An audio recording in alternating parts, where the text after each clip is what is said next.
ateliers culinaires avec des enfants, avec des ados, peuvent se mener en milieu urbain et peuvent se mener indépendamment, je dirais, de la production. Ce qui était génial ici sur Miribel, c'est que les jeunes déjà soient présents pendant une semaine, ce qui veut dire qu'on pouvait mettre en place des ateliers sur 3 jours et donc du coup avoir un peu un apprivoisement et la langue qui se délie au sein du groupe pour parler des habitudes alimentaires et puis des goûts, des recettes, etc. En fait, d'engendrer en fait de la parole et du lien et de la convivialité grâce à ce lieu privilégié et ces productions privilégiées. Avec pas mal de produits qui représentent ce qu'on appelle un équilibre alimentaire, mais à la française, c'est-à-dire que pour l'instant, en France, c'est rare qu'on mange des choses salées. C'est quand on commence à aller un peu en Europe et puis ailleurs dans le monde où on mange plutôt des plats salés le matin. Donc vous avez le pain, farine blanche, vous avez des céréales, donc c'est du riz soufflé au chocolat, vous avez du beurre, vous avez des confitures, il y a myrtille, fraises, abricots. Est-ce qu'à la maison vous avez le temps de petit déjeuner comme ça? Donc c'est le lien avec l'alimentation et donc le lien avec ma commission sur la cohésion sociale et la culture est assez évident puisque nous cherchons à sensibiliser les enfants et les jeunes et aussi les adultes sur l'alimentation, mais au sens de la convivialité, de manger des aliments de saison, le plaisir de cuisiner, parce que pour beaucoup, l'alimentation n'est pas très satisfaisante. Wallah, j'ai pensé à toi, Kamel. Tu sais, quand je travaille avec les gamins, on a filé à l'intérieur. Eh, le bouc! On a chassé. Wallah, je te montrerai les vidéos tout à l'heure. Il y a un bouc, c'est Ouais, petit bébé bouc. Tiens, il y va. Et ce qui est passionnant ici, c'est qu'on est quasiment sur une logique de nature en ville. Parce que si on réfléchit à l'échelle de l'agglomération, on est un jardin pour l'agglomération, entouré de la ville. Mais c'est aussi un morceau de campagne, c'est-à-dire qu'on a des agriculteurs, on a des chasseurs, on a des cueilleurs. Non, mais l'intérêt, c'est très clair, c'est de sortir les jeunes de leur cadre habituel, qui est un cadre urbain, parfois dégradé en termes de qualité à la fois d'habitat et de paysage urbain, j'ai envie de dire, et de les amener à se rendre compte qu'à 10 minutes, un quart d'heure de chez eux, il y a la pleine nature, un cadre très intéressant. Enfin, moi, j'ai une anecdote qui m'avait frappé, c'était que c'était l'une des premières années où on avait des chantiers ici dans ce jardin. Il y a donc un troupeau de vaches qui est à proximité et qui va à l'étable, à l'époque en tout cas, maintenant encore, sur le bâtiment d'Olivos. Et c'était un chantier avec des jeunes de 14-18 ans, et il y en avait 2 dans le groupe de 6 qui n'avaient jamais vu une vache de leur vie.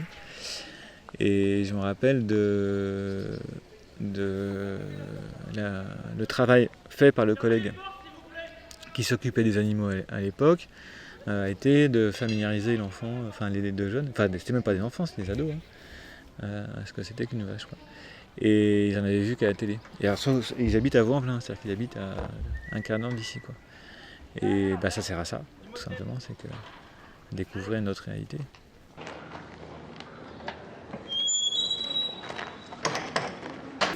Vanessa, il y a du lait chaud. Je vais le refaire chauffer. Attends. Non, mais sinon, il fera le chocolat. Si après tu bois du lait chaud, c'est pas grave. Mais sinon, je le refais chauffer en 2 minutes, hein, si tu préfères. Le petit déjeuner, on l'a placé plutôt le 3e jour de chantier. Donc ils ont déjà travaillé 2 jours dans les lieux, ils connaissent le territoire, ils connaissent les jardiniers, ils connaissent leurs référents, ils connaissent Vanessa. Ils ont pu parler avec elle, ils ont vu qu'elle n'était pas là pour parler de l'équilibre nutritionnel et de faire un cours sur la diététique, mais plutôt pour passer un moment agréable et puis discuter de ce qu'ils vont manger. Et le petit déjeuner du coup est très bien accueilli parce qu'ils ont faim puisqu'ils n'ont pas mangé souvent quand ils viennent, et puis du coup c'est l'occasion de rappeler que quand quand on vient travailler en plein air, d'une manière générale, mais encore plus quand on vient pour un chantier, c'est important de manger. On peut manger toutes sortes de choses. Ça va, vous avez... Mais ta pause, Il rentre plein. Ouais. Madame, c'était trop bien. Eh ben, c'est mon plaisir aussi de vous recevoir. Mon pantalon il va se baisser, mon haut il va se monter. Vas-y Je vais au milieu moi, vas-y. Alors nous on est attachés par rapport à notre public des quartiers politiques de la ville, on est attachés à leur apporter un profond respect de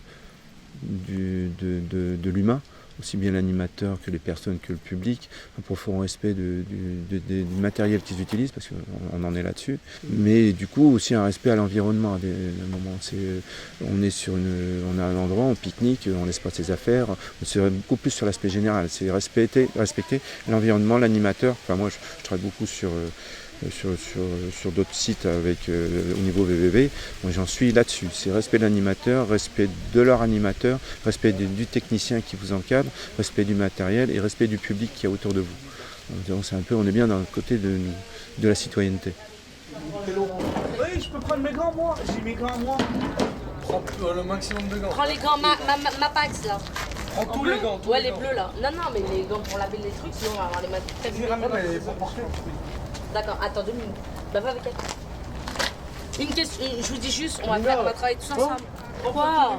Prends les gants pour porter aussi. Oh Ouais, j'ai dit juste. Allez, merci, faut que je prenne les gants. Non, toi tu restes là. Non, elle va chercher tous les gants. Elle va chercher tous les gants. Allez. Mais mes gants, je peux récupérer mes gants. Non, t'as pas de sac. Je peux récupérer mes gants. Non, elle va récupérer tous les gants. Mais mes gants à moi. Non. Ils sont périmés ces gants. Non, ils sont pas périmés, ils sont bien.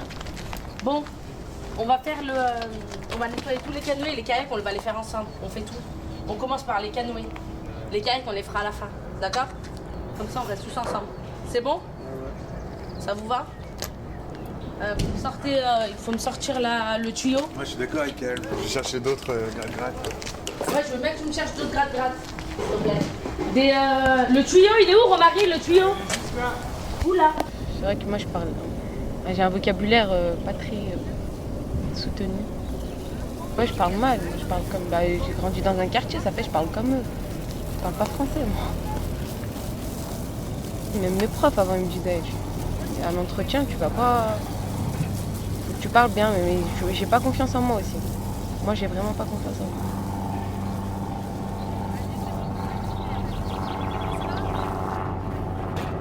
Je sais pas, j'aime pas parler avec des gens que je connais pas.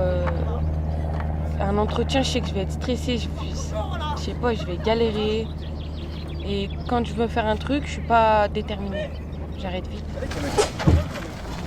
Le fait que ces séances fonctionnent, il me semble que le fait que ce ne soit pas des animations qui soient parachutées et les jeunes viendraient comme ça au parc pour faire une animation sur l'alimentation, mais le fait que ça s'intègre dans un chantier ou dans quelque chose auquel ils auraient déjà participé de toute façon, je pense que ça permet vraiment la réussite de l'animation, parce que c'est pour eux un plus par rapport à ce qu'ils font à leur travail, ou si c'était des animations, ce serait pareil. S'ils venaient pour faire du sport et qu'il y a un temps de pause sympa, convivial autour de l'alimentation, pour un public ado qui n'est pas forcément en demande, qui n'est même pas du tout au démarrage, ça permet de...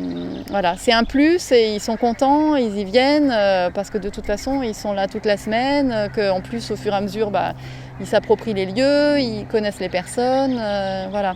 Je pense que c'est un facteur important pour le succès de ce type de projet. J'étais à la rue, moi. J'ai fait juillet, août, septembre, octobre, novembre. 5 mois sans école, sans rien. Après, j'ai trouvé un lycée. Je cherchais de partout. Tous les matins, je me levais. CV, lettre de motivation. Cherchais, j'ai pas trouvé. J'avais 17 ans. Moi, 17 ans, jamais j'imaginerais qu'à 17 ans, je serais à la rue.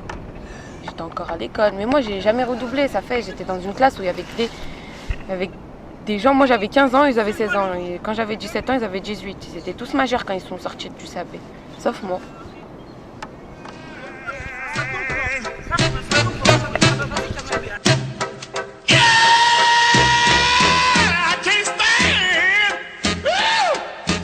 No